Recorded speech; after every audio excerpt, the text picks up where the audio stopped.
Comment करिए, उसके बाद आगे जा रहा हूं। ये जमीन पर कुछ तो चल रहा है, जो शीतल जी ने अभी कहा, और लग रहा है वाकई 15% में से, जैसे मैंने कहा 5% हटाइए, दूसरे चरण में 10% और पहले फेज में 5% ज्यादा की वोटिंग। ये तो लोगों को तो पहले चरण के मतदान के बाद लगने लगा। मैं तो बहुत शुरू से कह रहा हूं कि जमीन पर कुछ और चल रहा है और बहुत भारी अंडर करंट है। और जैसे हर्षवर्धन जी ने कहा, यह भी सही है कि दोनों तरफ से वोट जबरदस्त तरीके से पड़ा है। अब मान लेते हैं कि ये कांटे की टक्कर हो गई, तो अब इस कांटे की टक्कर में भी महागठबंधन आगे दिखाई दे रहा है। आज का जो वोट प्रतिशत है, जो 70 का आंकड़ा पार करने की स्थिति में नजर आ रहा है, उसको अगर आप देखें तो उसको आप पहले चरण के वोट प्रतिशत के कंटिन्यूएशन में देखिए। जो जज्बा था पहले चरण के मतदान के समय मतदाता का कि वो क्यों जा रहा है मतदान केंद्र पर वोट देने, वो इस चरण में और बढ़ गया है। जब कभी भी इस तरह की बम्पर वोटिंग होती है, इतना भारी मतदान होता है, तो वो निश्चित तौर पर निजाम बदलने के लिए होता है, वो निजाम को वापस लाने के लिए नहीं होता है। मैं आपको 10 एग्जाम्पल दे दूंगा पंकज जी। पिछले 10 साल में ऐसे कई चुनाव हुए जहां पहले से 3%, 4%, 5% ज्यादा वोटिंग हुई और सरकार रिपीट हुई। नहीं, 4%, 5% में हुई ना। 10 और 15% जब होता है, और वो भी बिहार जैसे राज्य में जहां की तासीर बिल्कुल अलग है, तो आप समझ लीजिए कि क्या होने वाला है। अच्छा, वैसे एक बात और है हर्षवर्धन जी, राजकिशोर तिवारी खुद बिहार घूम रहे हैं, आज भी पटना से जुड़े थे मेरे साथ। उनका भी ये मानना है कि ये वन साइडेड इलेक्शन नहीं है। वो खुद ये मान रहे हैं कि टक्कर तो है। मेरी भी उनसे भी बात हुई, क्योंकि वो लगातार बिहारी हैं।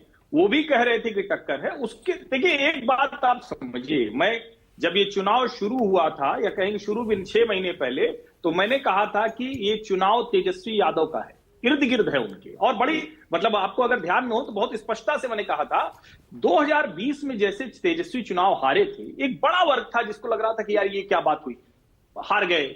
और 2020 में भी मैंने कहा था कि तेजस्वी हार जाएंगे बहुत कम अंतर से। 2020 का भी मतलब मैंने हर चैनल पर कहा था, अपने यूट्यूब चैनल पर भी कहा कि बहुत कम अंतर से हारेंगे। उसकी वजह दूसरी, 2025 में तेजस्वी से रणनीतिक गलती हुई, या राहुल गांधी ने जानबूझकर कुछ, जिसको हमारे यहां कहते हैं कि भरभेंड कर दिए, दूसरे का वाला बिगाड़ दिए, तो या वो किया, अब जो भी हुआ हो, लेकिन अंतर दोनों के बीच में बढ़ता गया। और जब एक पार्टी इतनी स्ट्रांग है, तेजस्वी का जो मतदाता समूह है वो छोटा मोटा मतदाता समूह नहीं, बहुत स्ट्रांग मतदाता समूह, वो कोई 15-17 वाला नहीं है नीतीश जी की तरह, वो 30%, 32% प्लस वाला है। किसी भी राज्य में एक नेता को मुख्यमंत्री बनाने के लिए इतना बड़ा जब मतदाता समूह होता है, तो वो कमजोर कभी नहीं दिखता है, और कमजोर है भी नहीं। तो मेरा यह मानना है कि जो तेजस्वी यादव थे उसको वो मेंटेन नहीं कर पाए।